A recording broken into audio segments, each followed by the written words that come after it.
Welcome to your latest Forest transfer news. Coming up on today's episode, is the prodigal son set to return? Aina being linked to Manchester City. Carlos Miguel could be set to leave. And Morgan Gibbs-White called up after snub. All this and plenty more coming up today on your latest Forest news. Let's get into it.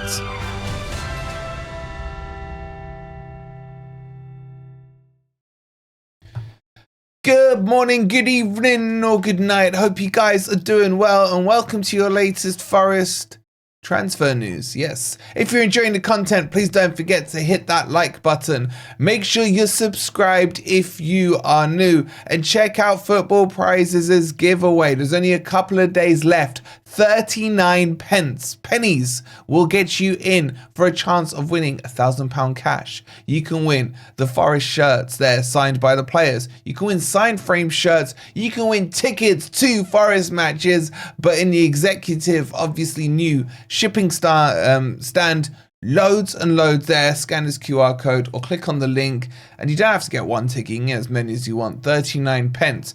All right. There's a lot of stuff to bring you up to date on. In fact, there's so much stuff we're going to have to do it on 2 videos. So there'll be another transfer video coming your way either later today or tomorrow. If you want it today, then I need about 800 likes. So get that sorted. If not, we'll do it tomorrow.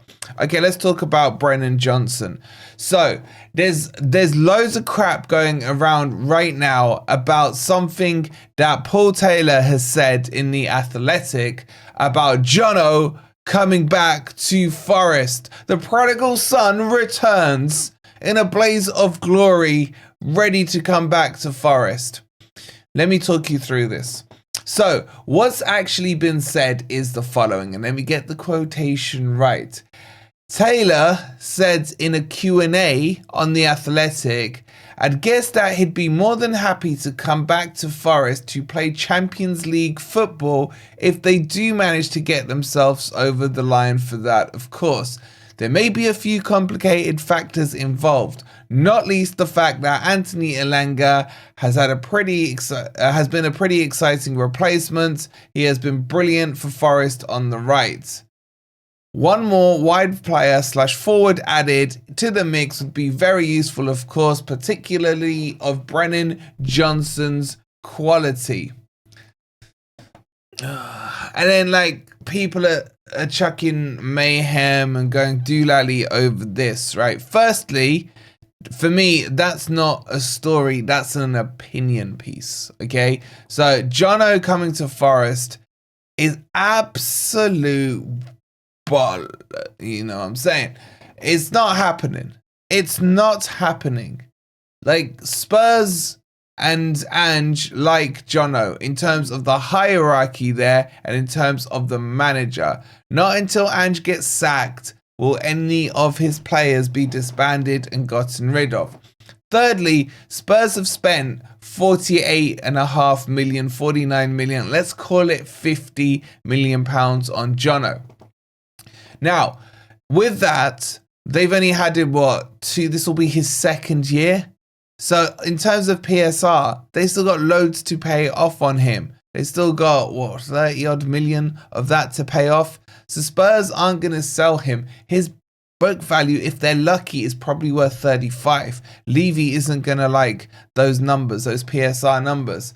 And fourthly, it's like me saying, if Forest get Champions League, I think Jed Spence would be interested in coming back to Forest alongside Bree Samba. The pull of Champions League may attract them to come back. That's it. That's literally what this piece is. Now, it does raise the question, because this question has been asked many, many times. Could Jono actually get back into the Forest team? And the answer for me is quite simply no. In my opinion, of course. I think he would be an okay squad player. I think he'd be good backup to Elanga, but I still think that Forest will be recruiting better than the likes of Jono, etc. in the summer. Now, I know that's going to hurt a few feelings out there for me to say that about one of our own and what have you, but Jono isn't ready for Champions League. And Jono's condition well, in Paul's opinion, of joining Forest on a Champions League qualification is probably one of the silliest things I've heard. Jono cannot demand Champions League football. He is not at that level at all. Now, is he loved at Spurs by their fan base? Absolutely not. They almost can't stand him. And it does hurt my feelings a little when you hear all these Spurs fans crying on about Jono and how lazy he is and how he doesn't track back and how he can't cross the ball and how he can't header a ball and all of this stuff. And you think, so, well, we kind of knew that already, but were we glazing over it because he was one of our own? I still rate his finishing. I think he's a great finisher, and I think he's still one of the quickest players around, even though the Spurs fans tell me he's the quickest, slowest player they've ever seen. Not really sure what that means. But yeah, I personally wouldn't take him back. I'm giving zero credit on this story, as in terms of links being there. This is just Taylor's opinion, man, and people are blowing it out of proportion. So I wanted to clarify it to you guys. Get your thoughts in down below. Would you take Jono? Okay, let's move on to our second story, and that's my boy Ola Aina potentially leaving Forest to go to Man City. This has come off of a couple of different places. Now, it's mainly coming out of Nigerian sources. Obviously, we're coming towards an international break and they like to put their players in the limelight. But it's coming off the back of some comments made from Pep Guardiola about Ola Aina and how much he rates him and how much he respects him. He likes his versatility, the fact he can play in many different positions, and obviously he's pretty damn quick as well. Why is this all happening? Because they have not replaced Kyle Walker, and they will be needing and definitely hoping to strengthen again in the summer. So I think this is all 2 + 2 = 5 when it comes to all these outlets that are suggesting it and everything else. But hey, rumors are rumors and they need to be addressed. But the real question that we want to know as Forest fans is, where is the announcement of Ola Aina's new contract? Because as I keep telling you, what I'm getting told is do not worry about it. He will be at Forest next season. Now, there have been quotes from Ola Aina in particular moments over the last few weeks of him saying that he is happy at Forest and wants to stay. That doesn't necessitate that he will be staying. But I am very confident that he still will be at Forest next season. The complications for me, I think, are as follows. Forest can potentially trigger a year's extension on Ola Aina's contract, but then we have this same issue this time next year. In fact, less than that, because it will be January. My working theory is that Ola Aina and Forest are negotiating a longer, more sustainable contract, let's say for 2-3 years minimum, and then with a +1 for the club, and then adding, or in his case, he would like to see a couple of zeros added. If you get what I'm saying. So that's where I think it is. I think what the two have done is agreed on a gentleman's agreement that, look, we'll have a cutoff date of, I don't know, 1st of April or something. If we haven't come to terms or an agreement, Forest could pull the trigger on the year's extension or whatever. But I just think that's where we are with it. So in terms of these Man City rumours, I'm not surprised they're interested. I'm not surprised that other clubs wouldn't have sniffed around the best right back, in my opinion, pound for pound in the Premier League this season. So it doesn't surprise me, nor does it worry me, because I'm still convinced that Ola Aina will be at Forest next season. What do you guys think? So let's move on and talk about Carlos Miguel, the 6'10" giant or 9 giant, wherever he is, and about him potentially leaving Forest this summer. So there are reports coming out from RTI Esport that there's been an approach from a Brazilian club, from Cruzeiro, I think that's how you pronounce it, about taking him back to Brazil. Now, there's been no official offer put down. It's been more of an inquiry so far to see the availability and the likelihood of Carlos Miguel leaving Forest. Now, he's been out injured since he went off the pitch at Exeter. I'm expecting him back in the next week or two. I don't think the injury is that long. But is his time at Forest and the City ground numbered? And will he consider the move back to Brazil? if he does, it's almost starting to feel like a Scarpa's situation. A player who didn't get much of a look in, and you know, it's not like Scarpa's an outfield player. You can see why Miguel didn't get much of a look in with the form of Matt Sells this season. But I think he came to England thinking he should be able to and could hold down the #1 position. I've got to say, in his last couple of appearances, I've seen a few too many mistakes. If he goes, I'm not bothered. If he stays, I'm not bothered, to be honest.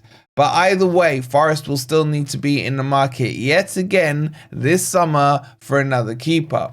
Because if Miguel goes, then we have no backup keeper. And don't tell me Wayne Hennessy, man.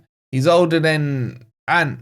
I don't want him behind the sticks. I shudder when I see his name on the bench. And I pray every game that Matt Sells stays fit, or we are in serious trouble. Forget Chris Wood getting injured. If Sells gets injured, game over, man.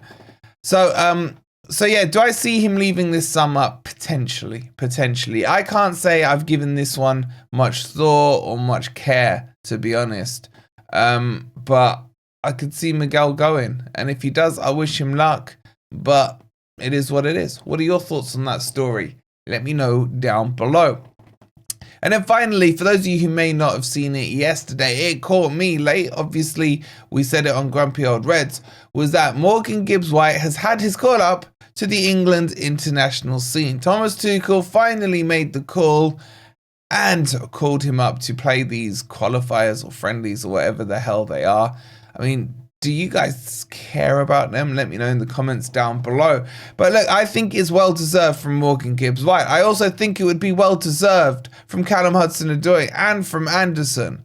But what I don't like is the way this has been done, because Cole Palmer has sustained a late injury and can't make it to the international. So it almost feels like Gibbs-White is sloppy second choices here, even though he should have been there on merit alone in the first place. To have players like Jordan Henderson, to have players like Trashford joining this team ahead of Gibbs-White and of, say, Callum Hudson-Odoi is quite frankly embarrassing from Tuchel. And I wish you guys the best of luck with Tuchel, because I don't know if this team selection is going to be a reflection of his management. Wow. So yeah, I think it's still a congratulations to Morgan Gibbs-White. He's done what he's had to do to get his call up. I just think it's a little bit dirty, I guess would be the word I use, the way Tuchel's done it. And under the pressure of the media, it looks like he's cracked. Obviously, with Cole Palmer's injury, that has created that as well. So that's your latest Forest news, part 1, if you like. There's going to be a whole load more transfer news coming your way on the next video. It'll be either out tonight or tomorrow. So if you haven't already, make sure you've hit that like button. We'll do it tonight if you get to 800. Make sure you're subscribed if you are new, and we'll see you on the next video. Come on, you Reds.